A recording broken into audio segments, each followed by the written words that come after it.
아멘. 우리 오늘 로마서 10장 말씀인데요. 그 전에 우리 반복해서 이 말씀 영과교회의 목적 에베소 4장 3절 13절에서 6절 말씀 함께 읽겠습니다. 우리가 다 하나님의 아들을 믿는 것과 아는 일에 하나가 되어 온전한 사람을 이루어 그리스도의 장성한 분량이 충만한 데까지 이르리니 이는 우리가 이제부터 어린아이가 되지 아니하여 사람의 속임수와 간사한 유혹에 빠져 온갖 교훈의 풍조에 밀려 요동하지 않게 하려 함이라. 오직 사랑 안에서 참된 것을 말하여 범사에 그에게까지 자랄지라. 그는 머리니 곧 그리스도라. 그에게서 온 몸이 각 마디를 통하여 도움을 받음으로 연결되고 결합되어 각 지체의 분량대로 역사하여 그 몸을 자라게 하며 사랑 안에서 스스로 세우느니라. 아멘. 로마서의 두 가지 주제가 예수 그리스도를 믿음으로 의롭게 됨, 또 생명 안에서 왕노릇하는 삶인데요. 첫 번째, 예수 그리스도를 믿음으로 의롭게 되는 것, 로마서 3장 28절 함께 읽겠습니다. 그러므로 사람이 의롭다 하심을 얻는 것은 율법의 행위에 있지 않고 믿음으로 되는 줄 우리가 인정하노라. 이 생명 안에서 왕노릇하는 삶 말씀입니다. 로마서 5장 17절, 한 사람의 범죄로 말미암아 사망이 그 한 사람을 통하여 왕노릇하였은즉 더욱 은혜와 의의 선물을 넘치게 받는 자들은 한 분 예수 그리스도를 통하여 생명 안에서 왕노릇하리로다. 아멘.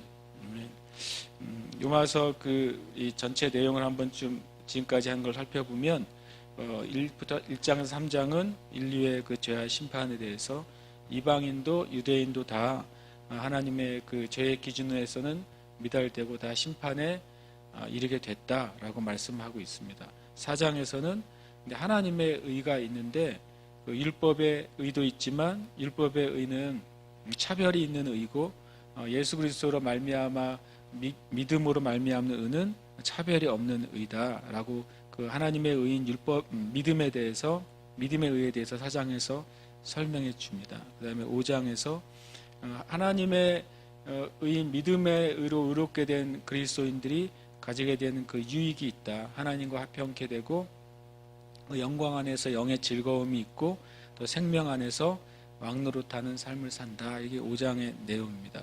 6장은 왕노릇에서 제일 중요한 것은 죄를 이기는 삶이라는 말씀을 하고 특별히 예수 그리스도와 연합될 때 죄를 이길 수 있다. 제일 중요한 실은 6장의 단어는 연합이라고 볼 수 있어요. 예수님과 그리스도인이 예수님의 죽음에 그 연합된 영적인 경험이 있느냐 그거죠. 그래서 내가 예수님 안에서 내가 내 자아가 죽은 경험이 있느냐 이것이 되게 중요하다고 말씀드렸고 동일하게 예수님과의 죽음에서 연합됐다면 이제 예수님과 함께 부활하는 그 은혜의 연합이 됐느냐 정말 내 영혼이 다시 살아났구나 라고 하는 기쁨을 우리 느껴봤느냐 하는 그것이 중요하다고 말씀을 드렸어요. 그다음에 7장에 이제 왕노릇하는 것에 이제 방해물이 있는데 그것이 그 율법과 육신이 우리가 왕노릇하는 삶에 있어서 방해를 하고 있다고 말씀드렸고 생명 안에서 이제 왕노릇하는 삶에 대해서 이제 8장에 대해서 말씀하고 있습니다.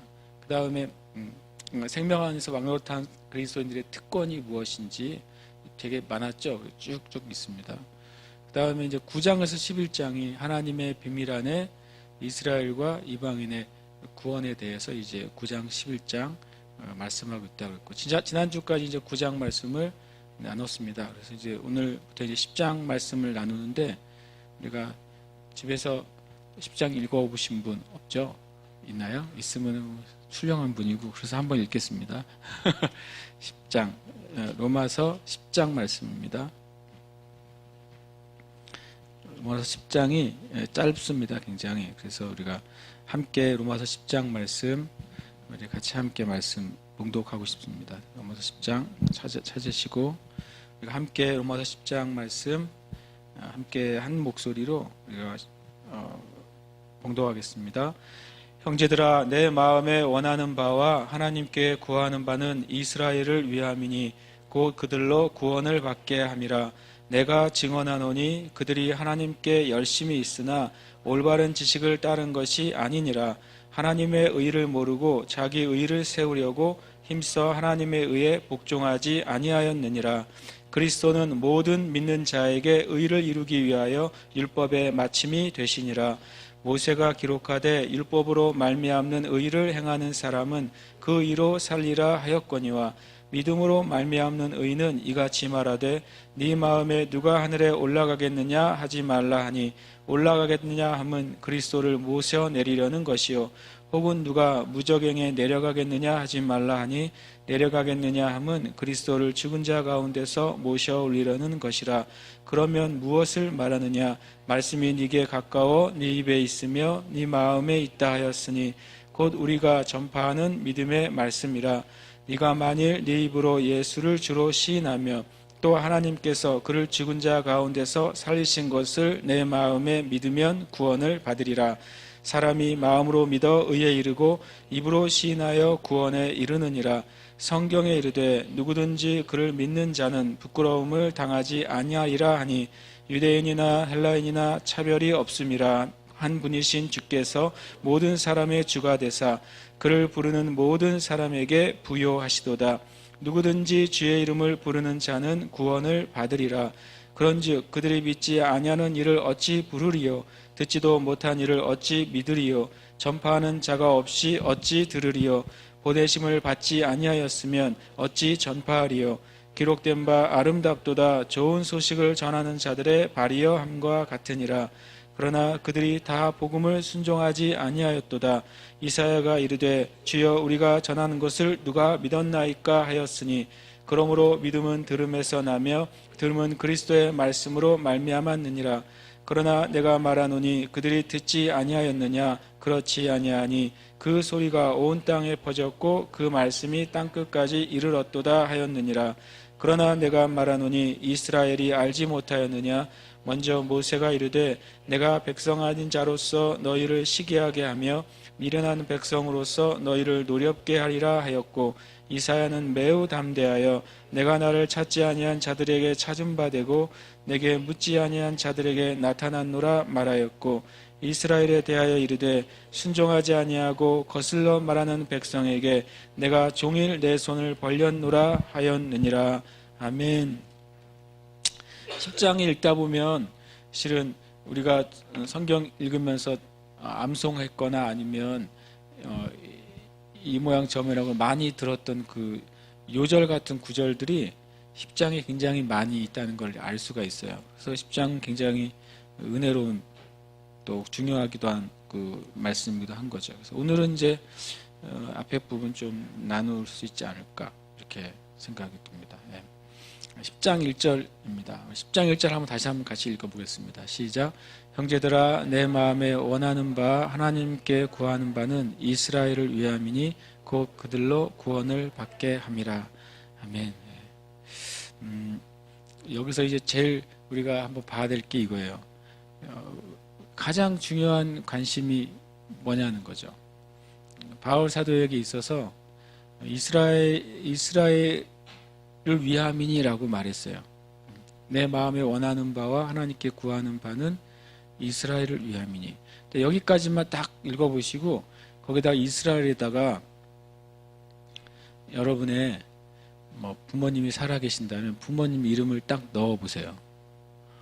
만약에 여러분의 마음에 원하는 바와 하나님께 구하는 바는 여러분의 어머니와 아버지를 위함인데 그 중에 제일 중요한 관심이 뭐예요? 어머니 아버지 건강하신 거? 어머니 아버지 행복하신 거? 자녀들이 잘 되는 거? 아니면 여러 가지가 있는데 그 뒤에 있는 말이 가장 최우선적인 관심이어야 된다는 거예요. 그게 뭐예요? 그들로 뭐라고요?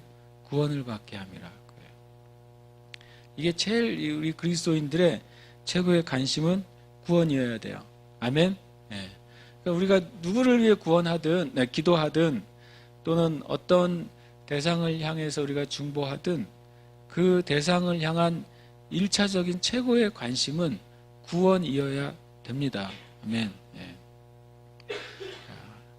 이렇게 말하면 어떨지 모르겠지만 4월 말에 남쪽 판문점에서 이제 우리나라 제3차 남북 정상회담이 3차 맞나요? 4차인가요? 3차 맞죠? 있을 거라고 나왔는데, 그래서 제가 그 남북 정상회담을 위해서 구하는 바는 뭡니까? 그들로 구원을 받기 위해서.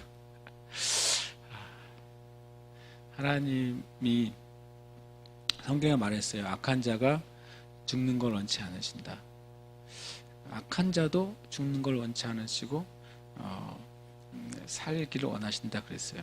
그래서 이 대한민국을 위해서 기도할 때도요, 대한민국의 대한민국을 위한 첫 번째 기도 제목은 구원이어야 된다고 믿습니다.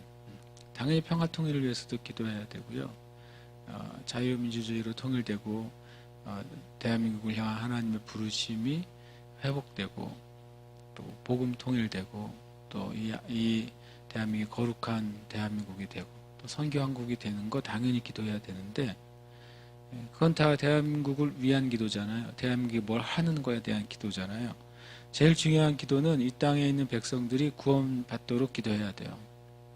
지금 진짜 구원받게 해달라고 교회가 정말 힘써서 기도하고 그게 최고의 우선순위가 돼야 돼요. 제가 이 10장 1절을 가만히 보면서 바울 사도가 참 우선순위가 정확하고 명확한 사람이라는 걸 다시 한번 깨달았어요.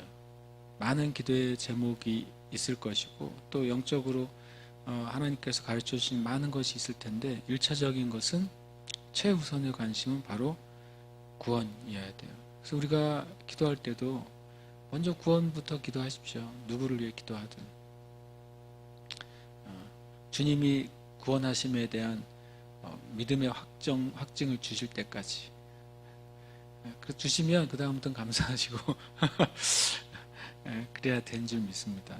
디모데서의 말씀을 읽으면서 이 말이 되게 마음에 계속 와닿았어요. 형제들아, 내 마음에 원하는 바와 하나님께 구하는 바, 이렇게 돼 있어요.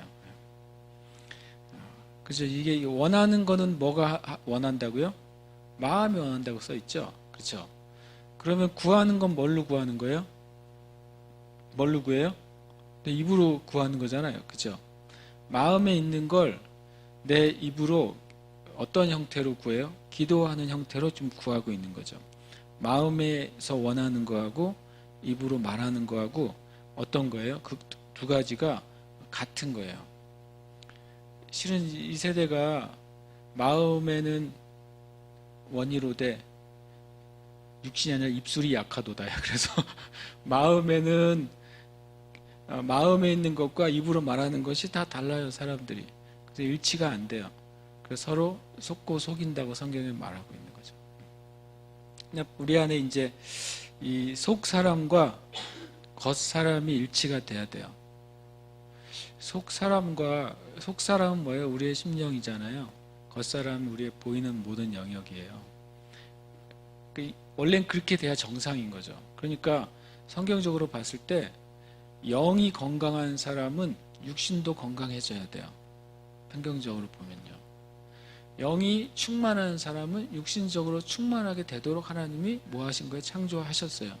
그런데 우리가 이 겉사람과 속사람이 자꾸 이렇게 서로 달라지니까 실은 어떨 때는 이게 죄로 말미암아 생긴 현상이죠. 하나님과 우리와의 그 사이가 단절이 되니까 우리 자신의 속사람과 겉사람도 또 단절이 되고 또 문제가 생기고 그렇게 돼요. 일치가 안 되고 질서가 안 잡히고 그렇게 되죠. 근데 실은 이 주제가 마음에 원하는 바, 하나님께 구하는 바 자체가 뭐 겉사람과 속사람의 일치를 말해주는 주제는 아니에요. 그러나 저희 말씀을 보면서 그걸 한번 생각해 보게 됐어요. 하나님의 진리는 이렇게 그 똑같은 말씀인데 두 면을 늘 가지고 있어요. 그래서 두 면을 우리가 늘 생각할 때 바른 진리를 얻게 되는 걸 보게 돼요. 성경에 진리를 뭐라고 말씀하고 있는지 아시죠? 진리를 뭐라고 말합니까? 하나님의 말씀을 양날의 검이라고 그래요. 양날의 검. 히브리서 4장 12절에 보면 하나님의 말씀은 살아있고 활력이 있고 예리하다고 그랬어요. 좌우에 날선 어떤 검보다도 예리하다, 이렇게 말했어요. 그래서 그러니까 진리의 성경에 나오는 모든 진리는요, 좌우의 날이 있어요. 하나님의 그 사랑이 공의의 사랑도 있고요, 긍휼의 사랑도 있어요. 이것을 이해하지 못하면 우리가 하나님의 사랑을 오해하게 돼요. 성경의 많은 진리들이 두 양날을 가지고 있어 그것이 항상 일치되게 우리 가운데 역사하시거든요. 근데 때로는 우리가 한 면만을 늘 생각하니까, 하나님이 어떤 일을 하셔도 뭐로만 판단하냐면 하나님이 맞나 틀리나, 이 개념으로 우리가 감히 하나님을 맞나 틀리나로 생각해요. 하나님 이렇게 하시는 게 맞나 틀리나 그래요. 실은 그 질문 자체가 얼마나 실은 성경적으로 보면 하나님을 모독하는 말인지 모르겠어요. 하나님이란 분이 우리의 생각과 우리의 가치에 의해서 맞는지 틀린지 이렇게 점검을 받으셔야 될 분이 아니에요. 하나님은 뜻은 온전하거든요. 뒤에도 그 뜻이 나올 텐데 같이. 그래서 우리 안에 이 하나님의 말씀을 깨닫게 달라고 기도해야 되는 이유가 뭐냐면, 하나님의 어떤 영적인 진리의 한 면만을 우리가 이해하게 되면 그 면 안에서만 하나님을 판단하게 되기 때문에 그래요. 어쨌든 속사람과 겉사람이 일치된다는 말도 나눴지만, 그래서 우리가 기도할 때 이런 말이 정확한지 모르겠는데 진심으로 기도해야 돼요. 그러니까 마땅히 해야 될 기도를 사람들이 많이 잘 하거든요. 우리 대한민국에서 기도할 때 당연히 우리가 아는 기로 들었고 또 기도할 때 같이 합심해서 하는 기도 제목들을 가지고 있어요. 그걸 막 해요. 그런데 그게 때로는요, 진짜 내 마음이 그 기도의 제목과 합해지지 않았을 때 기도할 수도 있어요. 다 기도하니까. 그런데 어떤 기도가 역사하겠어요? 어떤 기도의 제목이나 주제가 선한 게 있고 바른 게 있어요. 그런데 내 마음이요, 그 기도의 제목과 간구에 합해야 돼요. 하나님 이 나라를 살려주세요라고 기도할 수 있거든요. 근데 내 심령이 이 나라가 정말 살아야 되겠고 이 나라의 영혼들을 사랑하는 심령이 없어요. 근데 기도해야 되니까 주님 이 나라를 살려주세요. 하나님 기뻐하실 거예요. 왜냐하면 선한 기도를 하니까. 정말 기도가 내 심령 안에서 나와서 하나님 앞에 전달되려면 이 바울 사도처럼 기도해야 돼요. 내 마음에 원하는 바가 뭐로 나와야 돼요?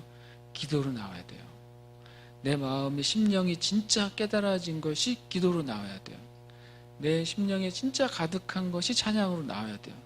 그래야 그게 우리 속사람과 겉사람이 일치되고 그것이 정말 여기서 쐈는데 보좌까지 올라가는 기도가 되고 보좌까지 이르는 찬양이 돼요. 저도 이 얘기를 나누면서도 주님 제가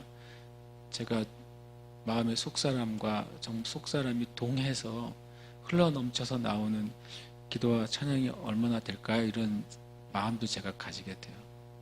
그래서 여러분과 제가 이런 목표를 가졌으면 좋겠어요. 그러니까 내가 입술로 하는 기도나 찬양이 내 마음에 있는 것이 가득 차서 나와야 돼요.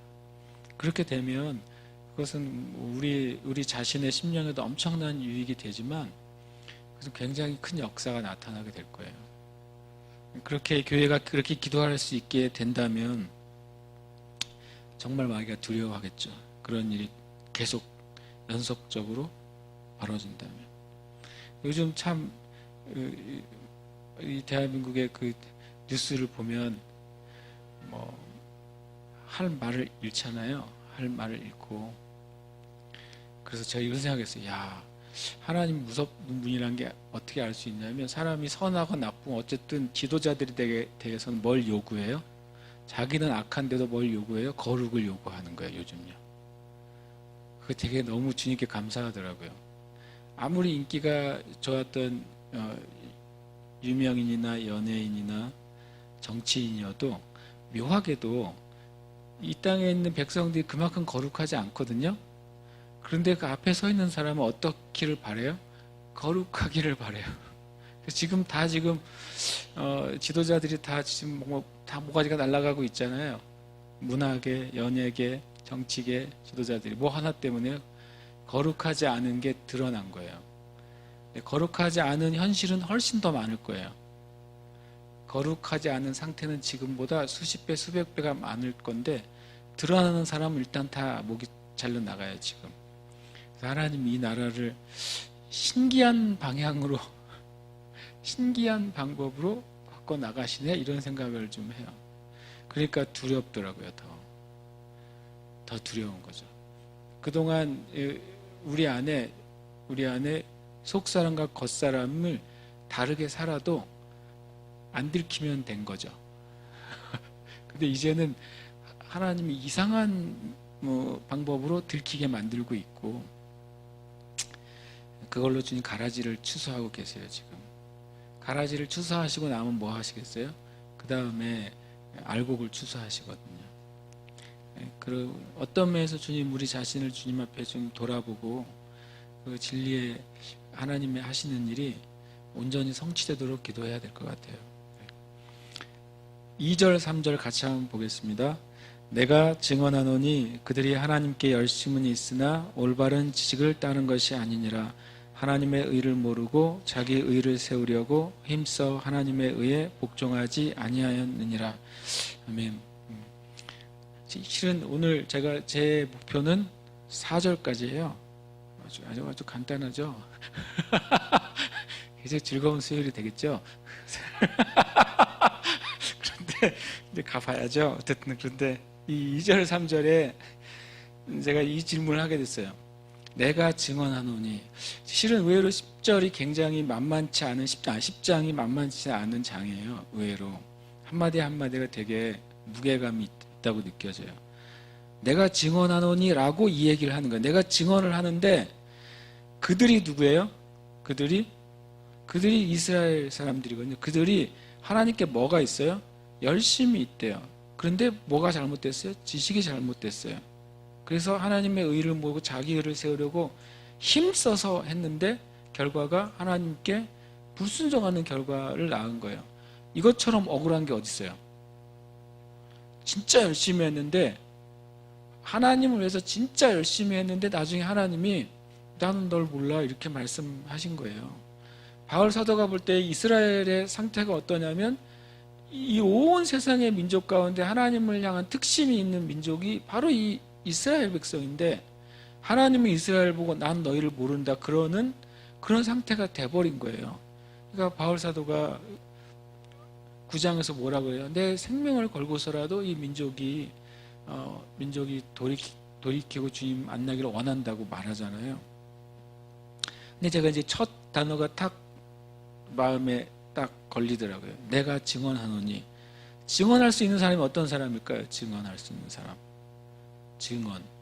이건 되게 중요해요. 왜냐하면 교회가 탄생할 때 성령님이 임하시면서 교회가 탄생했잖아요. 그 교회 탄생에 대한 주님의 말씀이 뭐냐면 바로 성령이 너희에게 임하시며 너희가 권능을 받고 예루살렘, 온 유다, 사마리아 땅까지 이르러 너희가 내 증인이 되겠다고 하는 거예요. 증인이 하는 말을 뭐라 그래요? 증언이라고 그러죠. 증언을 할 수 있는 사람이 어떤 사람이에요? 아주 단순해요. 보고 듣고 그걸 경험한 사람은 증언할 수 있어요. 그 외에는 증인이 아니에요. 간접적인 증인이죠. 그죠? 실제 증인이 아닌 거예요. 실제로 본 사람이 증인이에요. 그리고 실제로 그걸 들은 사람이 증인이죠. 만약에 어떤 것이 증거로 채택이 될 때에도 그게 뭐가 있어야 돼요? 그 증거가 현장에 있는 것이어야 됐고, 현장의 소리여야 되고, 현장의 모습이어야 되잖아요. 보고 듣고 경험한 사람이 증언할 수 있어요. 그러면 2절 3절은 바울 사도가 내가 증언하노니 이 말이 무슨 의미일까요? 이게 무슨 의미예요? 가만히 보시면 이게 무슨 의미예요? 자기가 그렇게 살았다는 거예요. 바로 그거예요. 자기가 유대인으로서 2절과 3절처럼 인생을 살아왔다는 거예요. 인생을 살아보고 예수님을 만나고 나니까 내가 정말 하나님을 위해 산다라고 생각하고 엄청 열심히 살았는데 예수님 만나고 하니까 그게 뭐였어요? 오히려 하나님을 대적하는 삶이었다는 사실을 놀랍게 깨달은 거죠. 지금 요즘 사용하시는 그 이종훈 교수님이 그렇잖아요. 엄청 열심히 했잖아요. 이 나라를 살리기 위해서는 뭐가 없어져야 된다. 이 나라에서 교회가 없어져야 된다라는 강한 확신을 가지고 열심히 하셨잖아요. 그분이. 근데 정말 하나님의 놀라운 권능으로 주님을 만난 다음에는 자기가 뭐하고 있다는 사실을 깨달았어요. 와, 하나님의 원수, 마치 적 그리스도와 같은 행동을 하고 있다는 사실을 그때 깨달았다고 말씀하시잖아요. 근데 이런 게 저는 모든 하나님의 은혜의 일반적인 것 같아요. 여러분과 제가 진짜 예수 믿는 사람을 사도 바울처럼 잡아 죽이는 일을 하지 않았다 할지라도 예수님을 믿지 않았던 사람이 예수님을 믿게 되면 이 사실을 깨닫게 되는 거예요. 아, 내가 하나님의 뜻과 반대되는 인생을 살았다는 거예요. 심지어는 나 때문에 만약에 나 때문에 하나님을 떠난 사람이 한 명이라도 있었다면 그 죄가 얼마나 클까, 이런 영적인 실은 깨달음을 반드시 갖게 돼요. 그러니까 바울 사도가 증언한다고 하는 건요, 자기가 열심도 있었고요, 지식도 있었고요, 자기 의를 붙잡으려고 노력도 했고, 그리고 하나님께 순종한다고 생각했어요. 그래서 제가 퀴즈를 하나 내려고요. 열심이라는 단어가 나오잖아요. 2절에 하나님께 대한 열심이 있다고 그랬고, 그 다음에 지식이 나와요. 지식, 올바른 지식. 세 번째로는 하나님의 의가 나와요.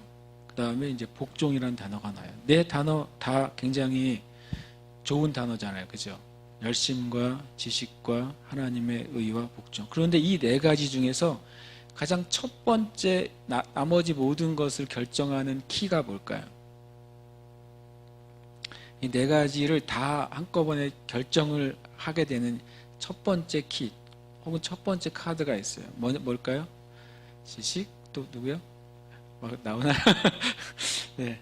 저는 뭐라고 이해가 된다면 지식이라고 이해했어요. 바른 지식이에요. 바른 지식. 왜 그러냐면 이렇게 돼요. 바른 지식은 정보를 의미하는 게 아니에요. 사람들이 지식을 정보로 생각하더라고요. 정보요. 내가 성경에 대해서 많은 정보를 가지고 있으면 바른 지식을 가지고 있다고 어떻게 해요? 착각하는 거예요. 왜 바울 사도가 왜 착각을 했냐면요, 바울 사도는 성경에 대한 엄청난 정보를 가지고 있는 사람이었어요. 또 바울 사도가 보기에 이스라엘 사람들이 왜 이렇게 하나님의 구원에서 떨어져 나가게 됐냐면, 이스라엘 사람들은 하나님에 대해서 자신들이 바른 지식을 가지고 있다고 착각하고 있었어요. 왜냐하면 지식을 뭘로 이해했기 때문에요? 정보로 이해했기 때문에.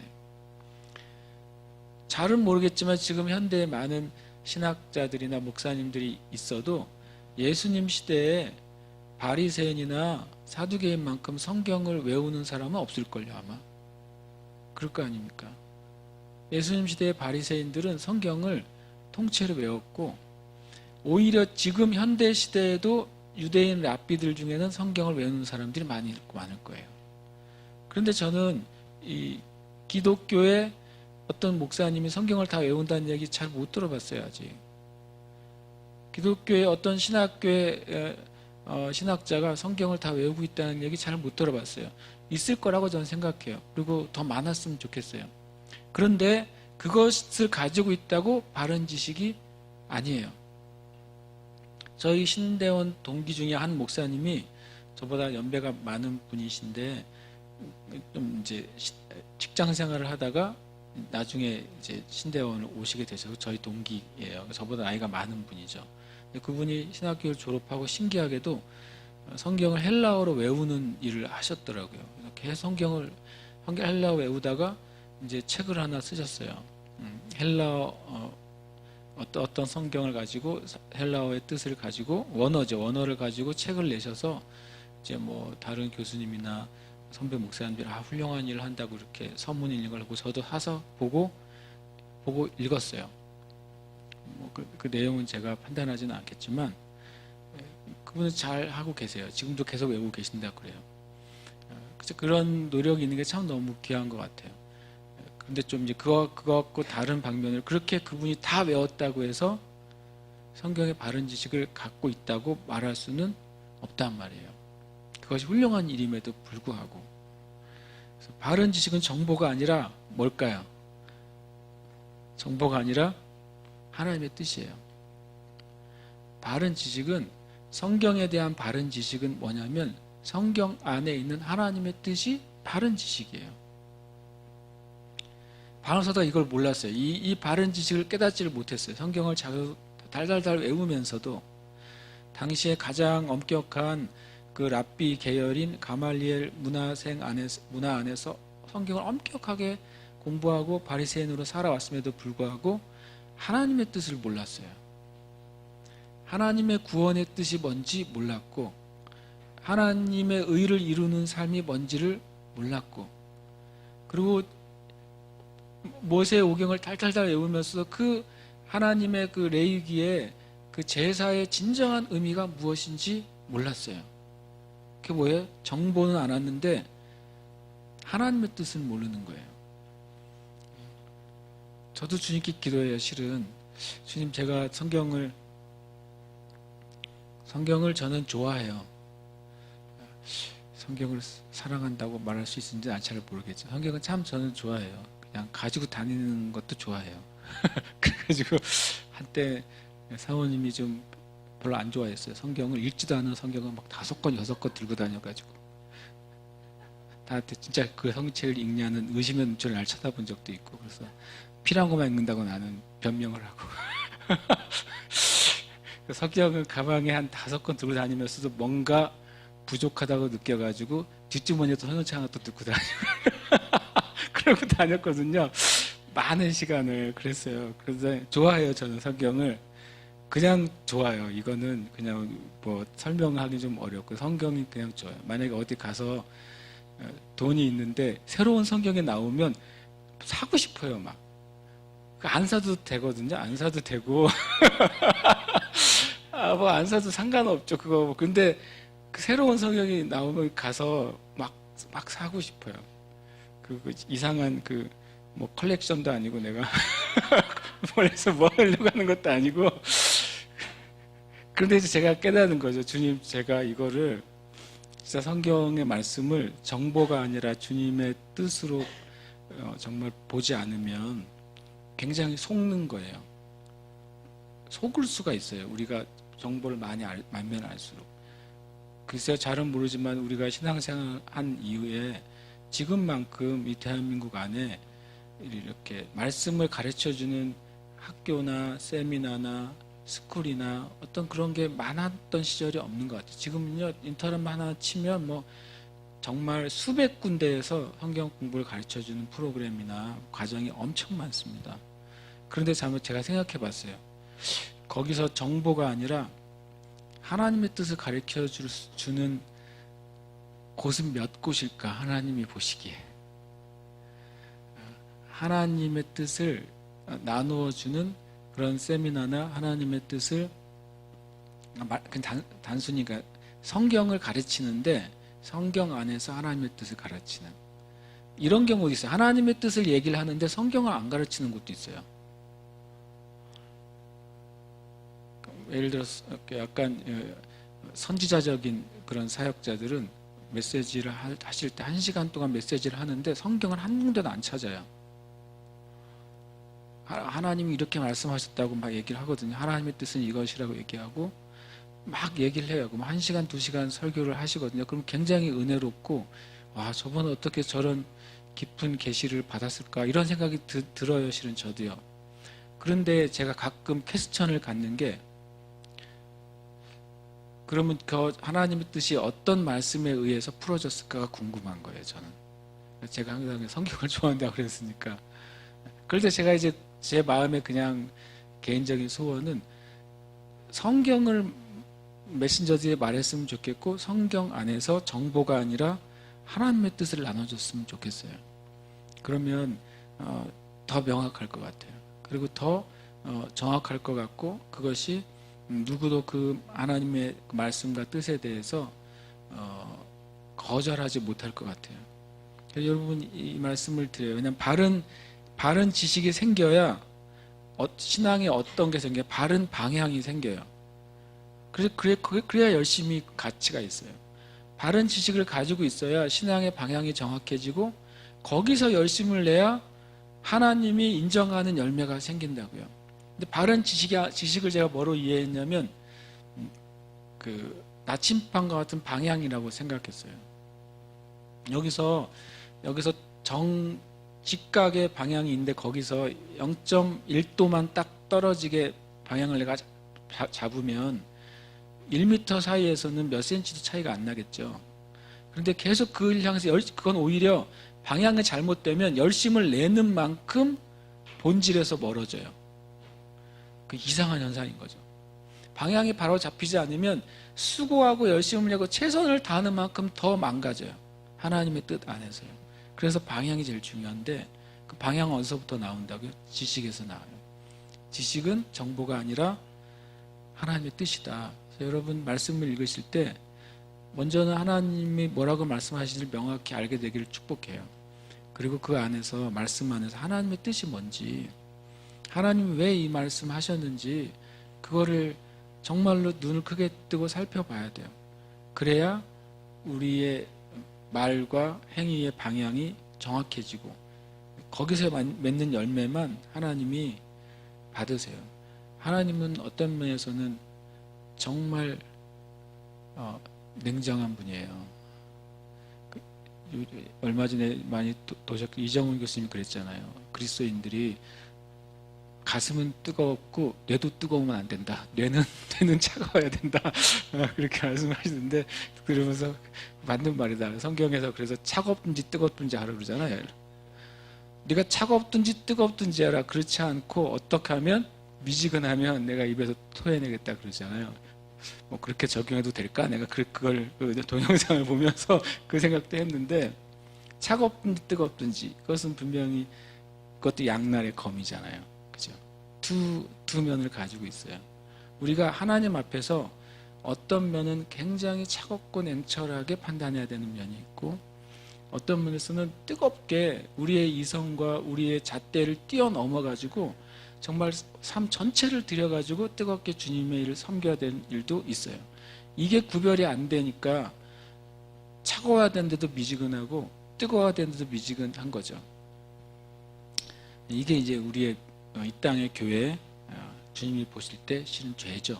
죄예요, 그건요.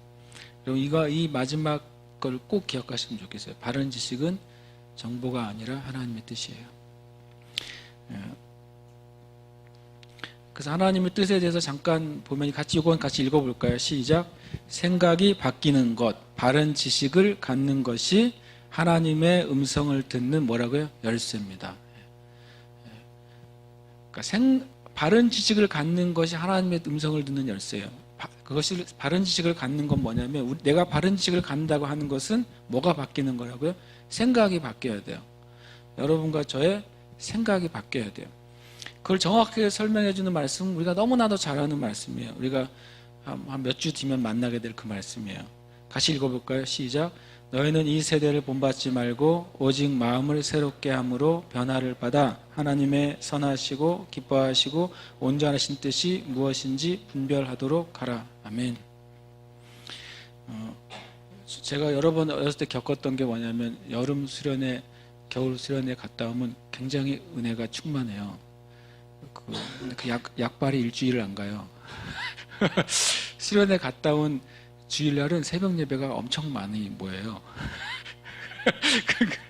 그런데 며칠이 지나면 그 새벽 예배는 간 데 없고 그냥 누워서 자는 나의 모습을 보는 거죠.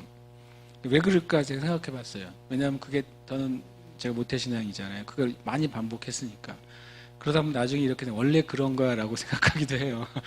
그러니까 수련회를 계속하지. 원래 사람은 그러니까 때가 되면 부흥회 하지. 약간 잊을만 하면 또 부흥회에서 또 은혜 받고 또 살다가 또 망가지면 다시 부흥회 살지. 그게 사람의 연약함 때문이야. 이렇게 이해하기도 했는데 그게 아닌 거예요. 뭐냐면요. 생각이 안 바뀌었기 때문에 그래요. 생각이 바뀐 사람은 행동이 바뀌게 돼 있어요. 실제로는 밤새도록 울고불고 기도하는 것도 은혜예요. 그런데 생각이 안 바뀌잖아요. 그럼 하나님 주신 그 놀라운 은혜를 쏟아버리기가 너무 쉬워요. 저는 밤새도록 울면서 기도해 본 적 많아요. 중고등학교 때. 진짜로 많거든요. 왜 그랬는지 모르게. 그런데 돌아오면 별로 안 변해 있어요. 제가요. 별로 하나도 안 변해 있어요. 그 이유가 뭘까? 그 은혜는 가짜일까? 아니죠. 하나님 주신 은혜죠. 근데 그 은혜를 담을 수 있는 생각의 그릇이 없는 거예요. 은혜는 쏟아졌어요. 하늘에서요. 그래서 내 마음이 막 차고 넘쳤는데 그 은혜가 내 생각의 그릇에 담겨지질 않아요. 그냥 다 나가버리니까 그 지나고 나면 별반 변화가 없는 거예요. 생각이 안 바뀌어서 그래요. 여기 뭐라고 되어 있냐면 두 가지 단어만 제가 좀 찾아봤어요. 첫 번째, 이 세대를 본받지 말고 변화를 받아야 된다고 말했어요. 그렇게 되면 뭘 분별하는데 하나님의 선한 뜻, 기뻐하시는 뜻, 온전한 뜻이 들린다는 거예요. 그러니까 이제 우리 기도도요, 우리의 생각을 바꾸는 기도를 해야 되고 바뀌어진 생각으로 기도해야 돼요. 그래야 하나님의 뜻을 쉽게 분별할 수가 있어요. 여기서 이런 말 있죠. 본받지 말고라고 하는데 본받는다는 단어가 쉬스케마티조라는 단어를 써요. 찾아봤더니 이렇게 되어 있어요. 이 재밌어요. 뜻이 비슷하게 꾸미다, 일치시키다, 그 다음에 본받다 그거예요. 뭐냐면 세상을 본받지 마라 이 말은 뭐냐면 세상과 네 자신을 비슷하게 꾸미지 말라는 거예요. 굉장히 직접적인 단어예요. 왜냐하면 다른 말씀이 뭐라고 되어 있냐면 그 심령이 죽은 자들의 상태는 유행을 따라간다고 되어 있기 때문에 그래요.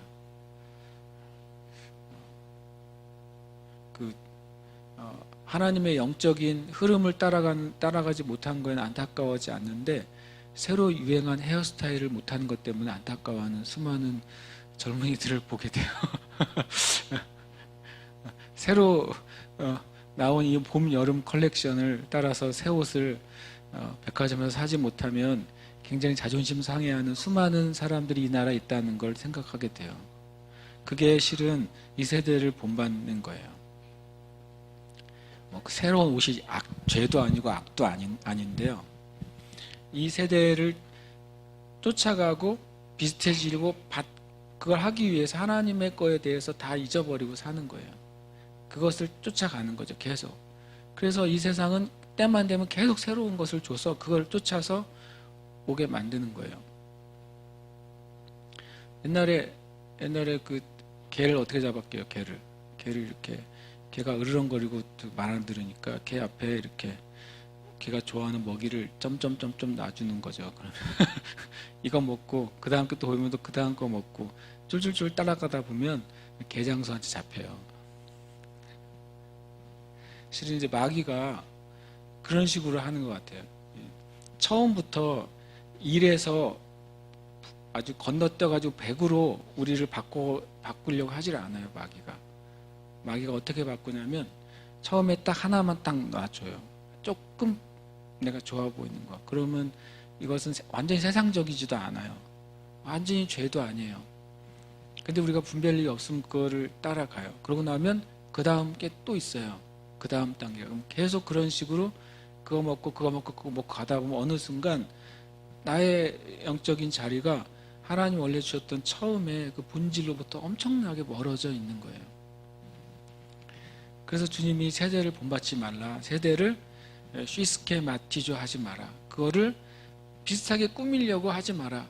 그렇게 주는 것들에 대해 쫓아가지 마라. 라고 1차적으로 말을 해요. 그게 먼저 끊어져야, 그게 멈춰져야 뭐가 가능해요? 생각이 변하는 게 가능한 거죠. 아무리 이 세대 가운데 좋은 게 뭔지 말을 해도요, 안 되는 이유가 뭐냐면 지금 가고 있는 그 삶이 멈춰져 있지 않기 때문에 그걸 바꿀 수가 없어요. 그래서 이게 이제 본받는다는 뜻이더라고요. 두 번째로는 마음이란 단어, 오직 마음이 새롭게 되고 변화가 돼야 된대요. 새롭게 된다는 말을 뜻을 봤더니 회복된다는 의미더라고요. 원래 하나님이 주신 마음으로 회복이 되는 거예요. 원래 사랑하는 마음으로 회복이 되는 거예요. 미워하던 사람이 새롭게 된다고 하는 말은 뭐냐면 원래 사랑하는 마음으로 회복되고, 미련한 마음을 갖고 있는 사람이 원래 총명한 마음으로 회복되고, 이런 게 새롭게 되는 거예요. 그 다음에 이제 변화를 받은 것은 이제 목적과 그 태도가 완전히 바뀌어지는 거죠. 그러니까 이 뭐가 바뀌느냐면 누스가 바뀌어야 돼요. 누스가 새롭게 되고 변화가 돼야지 하나님의 뜻을 구별할 수 있어요. 누스는 누차 말씀드렸지만 누스라고 마음으로 된 것은 우리의 하트가 아니라 바로 마인드예요. 마인드의 의미가 뭐가 봤더니 지능이에요. 되게 재밌는 표현이죠. 지능, 그 마음의 사고와 감각과 의지, 이해력, 이런 것이 새롭게 되고 변화가 돼야만이 하나님의 뜻을 구별할 수 있다는 거예요. 이게 돼야 돼요. 말씀학교를 왜 하나요? 라고 하는 목적이 있다면 저는 다른 게 아니라 여러분과 제가 말씀을 한 절 한 절 같이 보면서 요 누스가 바뀌길 바라는 거예요. 말씀을 계속 한 절 한 절 보다 보니까 이거는 나 이렇게 생각하지 않았었는데 하나님은 이렇게 말씀하시네라는 걸 내가 알게 되길 바라는 거예요. 그렇게 되면 여러분과 제가 이 누스가 바뀌어요. 누스가 바뀌면 조금 전에 말한 것처럼 뭐가 바뀐 거냐면 내 방향이 조금 수정이 되는 거예요. 조금 수정된 것 같지만 내 인생 안에서는 엄청난 수정이 일어난 거예요. 엄청난 결과가 일어나는 거예요. 그리고 또 하나님 말씀을 한 절 한 절 읽다가 보면, 우리가 말씀을 하다 보면 난 이렇게 생각하고 있었는데 성경의 말씀이 이렇게 말하고 있냐는 게 또 한 번 내가 깨닫게 되면 또 그때 나의 누스가 또 수정이 될 거예요. 여러분 계속 수정 될 때마다 엄청난 그 변화가 일어나는 거죠. 요즘 과학의 무기들이 발전해가지고 1m, 100km 1000km 밖에서도 1m밖에 오차가 일어나지 않고 쫓아가서 맞춘다고 하잖아요. 옛날에는 한번 딱 쏘면 쏜 것을 정확하게 각도를 맞춰서 쏴가지고 정확하게 맞히는 게 요즘 옛날의 무기였는데 지금은 일단 쏴요. 쏘면 그 미사일 자체가 위성의 사진을 판독을 하면서 쫓아가요. 요즘이 그래요. 요즘이. 그러니까 1m 오차도 안 내고 가서 맞추는 거예요. 방향에 오차가는 걸 계속해서 수정하면서 간다고요. 미사일이. 그러니까 무섭죠. 이번에 푸틴이 자신 있게 개발한 미사일이 뭐였냐면 그 미사일 안에 핵 추진이 돼 있어가지고 미사일이 가면서 그동안에 미국이나 다른 쪽에서 해놨던 미사일 방어망을 계속해서 수정하면서 피해서 간다는 거예요. 그러니까 그동안 했던 모든 미사일 체계가 완전히 다 바보됐다고 푸틴이 선언을 했죠. 그게 사실이라면 이제 지금 미국이나 이런 사람의 과학자들은 지금 엄청 잠 못 자고 있을 거예요. 수백조 수천조를 들여서 지금 전 세계 미사일망을 구축해 놨는데 푸틴이 말한 게 사실이라면 계속 자기가 방향을 수정하면서 그 펴놓은 그물망을 다 피해서 갈 수 있다고 말하고 있으니까 지금 무서운 거죠. 방향 전환이라는 게 영적으로는 더 무서워요. 방향 전환은 내 삶을 살다가 하나님의 뜻을 따라서 내 삶을 계속 방향 전환할 수 있는 영적인 능력이 있는 사람은 정말 무서운 사람이에요. 마귀가 볼 때는 정말 무서운 사람이죠. 근데 실은 바울 사도가 그런 사람이 됐어요. 나중에 전에는 예수님 믿기 전에는 하나님을 위한 일이라고 생각하고 앞뒤 안 가리고 예수님 믿는 사람 다 잡아 죽이는 일을 했잖아요. 자기 삶을 걸고. 그러다 예수님을 만났어요. 예수님 만났을 때에는 예수님만 열정으로 확 바뀌어버려가지고 엄청난 열정으로 제1차 전도여행을 갔다 왔는데 그 사이에 중간에 말을 안 듣고 간 사람이 한 명 있었어요. 마가 요한, 바나바의 조카. 그래서 2차 전도여행 때는 나 걔랑 안 가 그래요. 왜요? 중간에 셋 다 그거죠. 엄청 바나바하고 둘이 대판 싸우잖아요. 조카 때문에, 바나바 조카 때문에 싸운 다음에 서로 갈라지잖아요. 근데 그 다음부터 성경을 보면 바울이 그 미사일처럼 가요. 목표를 잡고 날아가거든요. 날아가는데 중간중간에 방향 수정을 해요. 하나님 성령께서 여기 아니야. 그럼 단 데로 간다니까요. 계획 다 세워놨는데 또 주의 영이 막으세요. 그러면 가다가도 멈춰요. 바울 사도가요. 그리고 꿈의 환상 가운데 마게도냐 사람이 우리를 와서 도우라 그러니까 다시 그 방향으로 또 방향을 틀어서 가요. 그러니까 바울 사도가 그런 영적으로 방향 전환을 할 수 있는 사도였어요. 그러니까 바울 사도에 의해서 그동안 마귀가 다 다스리고 있던 그 유럽과 아시아 땅이 바울 사도에 의해서 쑥대밭이 되잖아요. 내가 복음을 편만하게 전했노라 그러잖아요. 복음을 편만하게. 어떻게 영적으로 보면은 마귀가 딱 진을 이루고 있었는데 이 바울이라는 사람 하나가 하나님의 유도탄 하나 나타나가지고 그냥 다 조진 거죠. 다 그냥 묵사발을 낸 거예요. 그 복음으로 그 땅 전체를 덮어버렸어요. 그래서 저도 이 말씀을 나누면서 나도 그렇게 사는 사람 됐으면 좋겠다는 생각을 해요. 여러분도 저도 하나님의 뜻을 따라 우리의 삶이 계속 움직여야 돼요. 그렇게 될 때 하나님의 역사가 나타나게 되죠.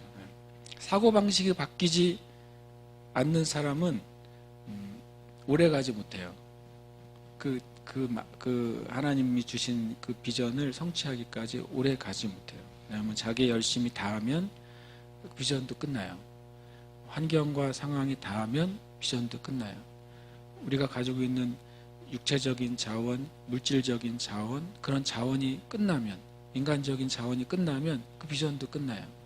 그러나 우리 사고 방식이 하나님의 뜻에 따라서 계속 맞춰가는 사람은 하나님 계신 데까지 이르게 됩니다. 여러분도 저도 또 이 교회도 그렇게 되기를 기도합니다. 4절 보겠습니다. 오늘 목표가 4절이라고 말씀드렸죠. 4절. 기뻐하십시오. 4절. 그리스도는 모든 믿는 자에게 의를 이루기 위하여 율법의 마침이 되시니라.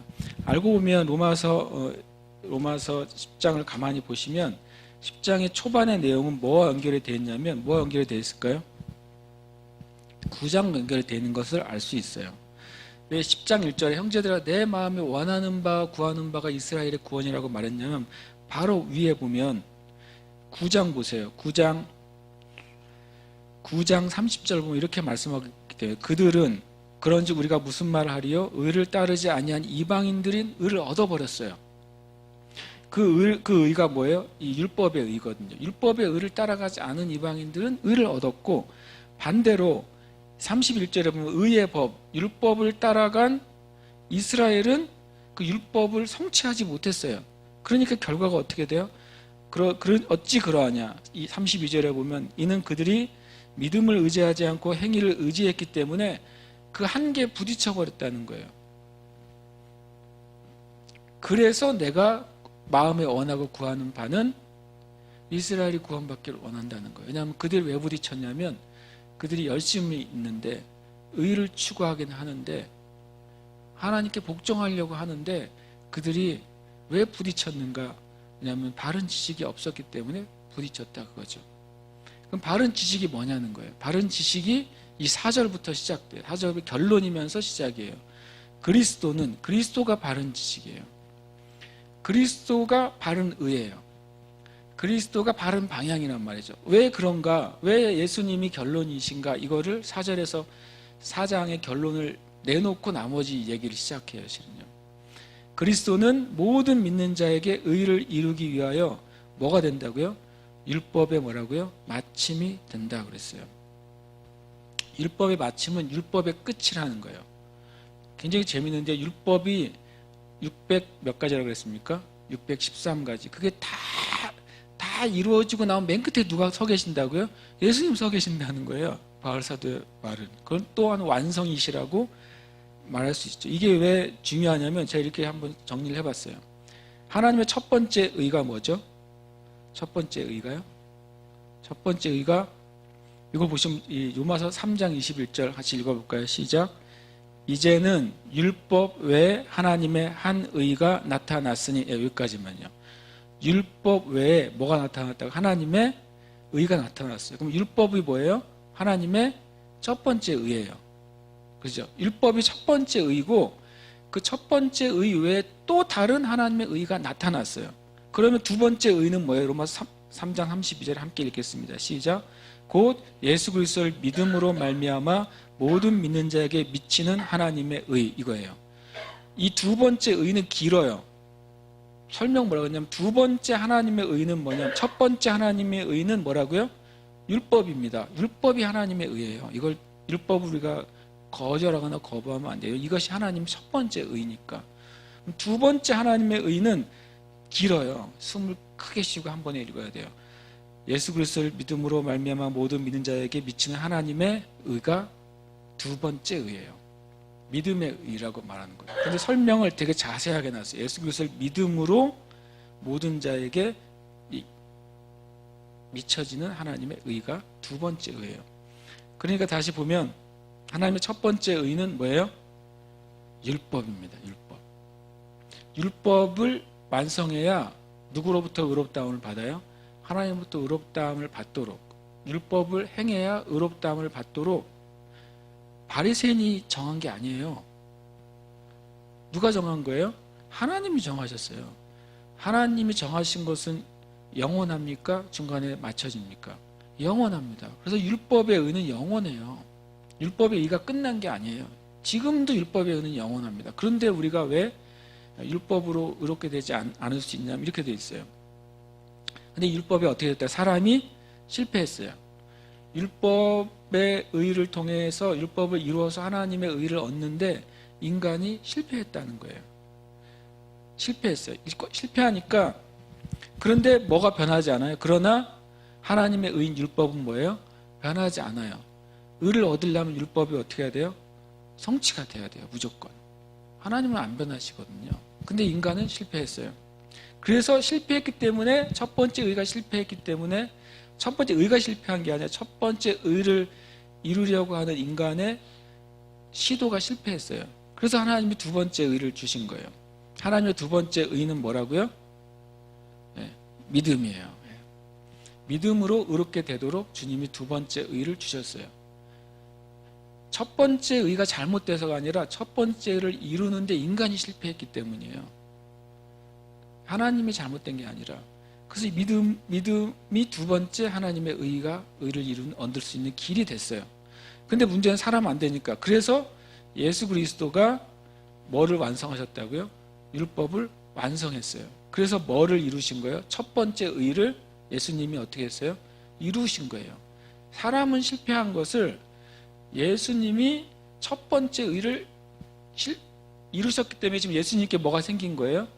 의가 생기셨죠. 그래서 예수님을 믿는 사람에게 뭘 주시게 된 거예요? 의를 주실 수 있게 된 거예요. 그래서 모든 믿는 자는 예수님을 믿을 때 예수님이 성취하신 첫 번째 하나님의 의를 어떻게 돼요? 예수님 안에서 얻게 돼요. 이거 되게 중요하다는 걸 알게 됐어요. 여러분, 우리가 가지고 있는 의는 놀랍게도요, 첫 번째 하나님이 주신 그 율법으로 말미암는 의를 예수님을 믿음으로 내가 얻었어요. 내가 다 안 이루었는데도 얻어버렸어요. 이것이 하나님의 놀라운 신의 한 수예요. 신의 한 수. 마귀는 그런데 계속 뭘 가지고 주장할까요? 첫 번째 의를 가지고. 너 율법을 어기고 있잖아. 너 지금도 죄 짓고 있잖아. 너 어저께 지은 죄 오늘 또 짓잖아. 그런데 우리가 첫 번째는 이미 실패했어요. 사람이요. 안 돼요. 그래서 우리가 하나님께 뭘 말할 수 있어요? 마귀에게도 맞아, 나는 이 율법을 의를 이루는데 난 실패하는 존재야. 그러나 예수님이 그 율법 완성하셨고 예수님 안에서 내가 의롭게 됐고 죄사함 받았어 라고 말할 때 마귀가 첫 번째 의를 가지고 우리를 정죄할 때 그 정죄가 실패해요. 그래서 우리가 여전히 실수하면서도 예수님의 의 안에 계속 머물 수가 있어요. 그래야 우리가 회복이 돼요. 우리가 계속 주님 안에서 정결하게 되고 회복되는 삶을 살게 되는 거죠. 이 4절은, 4절을 이해하는 것은 굉장히 중요해요. 마치 쓰리 쿠션이죠. 맞고 맞아서 우리에게 왔어요. 내가 안 되는 게 예수님을 통해서 나에게 왔어요. 그 하나님의 의가. 그것은 엄청나게 큰 은혜입니다. 아멘. 우리가 기도하겠습니다. 오늘 기도하는데 첫 번째 기도는 제가 로마서를 같이 나누면서 저한테 정말 소망이 생겼어요. 소망이 뭐냐면 정말 이 세대에 그러니까 바른 지식, 진리의 바른 지식이 세워지게 해주세요. 바르게 알면 바르게 말하잖아요. 그죠? 바르게 알면 바르게 행동하기 시작해요. 왜 우리가 말을 계속 하냐면 말을 안 들으니까.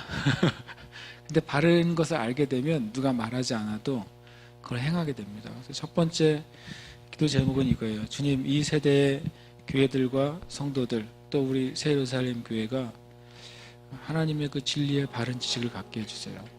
정보가 아니라 하나님 말씀 안에 있는 하나님의 뜻을 주님 우리가 갖게 해주세요. 먼저 우리가 이것을 위해서 같이 합심해서 기도하겠습니다.